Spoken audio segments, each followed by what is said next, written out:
कौवा और सांप। एक जंगल में बहुत पुराना बरगद का पेड़ था। उस पेड़ पर घोंसला बनाकर एक कौवा कौवी का जोड़ा रहता था।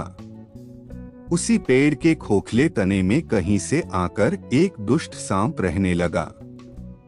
हर वर्ष मौसम आने पर कौवी घोंसले में अंडे देती और दुष्ट सांप मौका पाकर उनके घोंसले में जाकर अंडे खा जाता। और कौवा कौवी को पता भी नहीं चलता था। एक बार जब कौवा व कौवी जल्दी भोजन पाकर शीघ्र ही लौट आए तो उन्होंने उस दुष्ट सांप को अपने घोंसले में रखे अंडों पर झपटते देखा। कौवी सांप को अंडे खाते देखकर बहुत रोने लगी। अंडे खाकर सांप चला गया तब कौवे ने कौवी को ढाढ़स बंधाया, प्रिय हिम्मत रखो, अब हमें शत्रु का पता चल गया है, कुछ उपाय भी सोच लेंगे। कौवे ने काफी सोचा विचारा और पहले वाले घोंसले को छोड़कर उससे काफी ऊपर टहनी पर घोंसला बनाया और कौवी से कहा, यहाँ हमारे अंडे सुरक्षित रहेंगे। हमारा घोंसला पेड़ की चोटी के किनारे निकट है और ऊपर आसमान में चील मंडराती रहती हैं। चील सांप की बैरी है।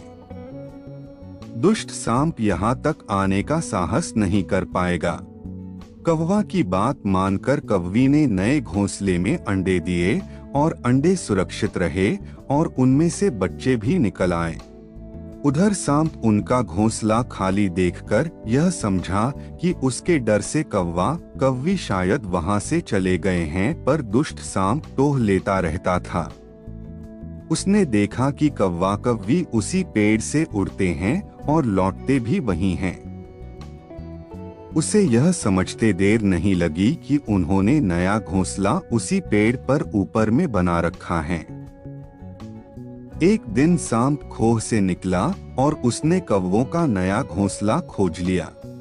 घोंसले में कौवा दंपति के 3 नवजात शिशु थे।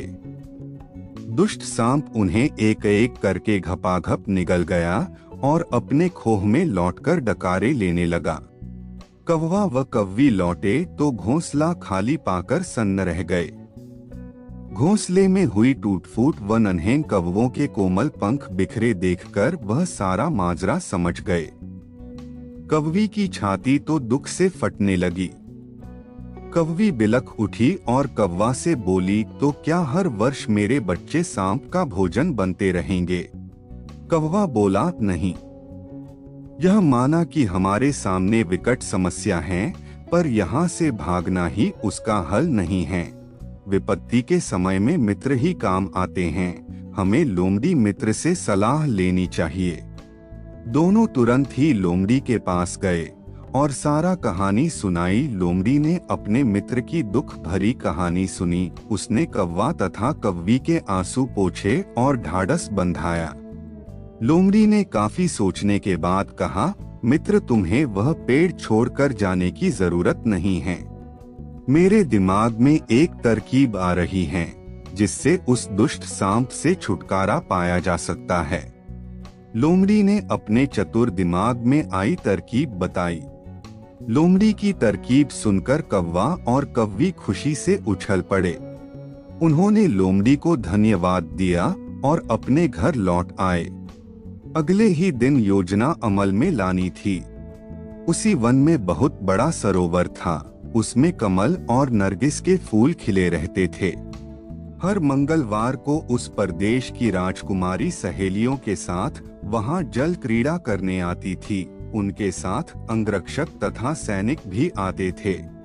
इस बार राजकुमारी आई और सरोवर में स्नान करने जल में उतरी तो योजना के अनुसार कौवा उड़ता हुआ वहां आया। उसने सरोवर तट पर राजकुमारी तथा उसकी सहेलियों द्वारा उतार कर रखे गए कपड़ों व आभूषणों पर नजर डाली। कपड़े के सबसे ऊपर राजकुमारी का प्रिय हीरे व मोतियों का विलक्षण हार था।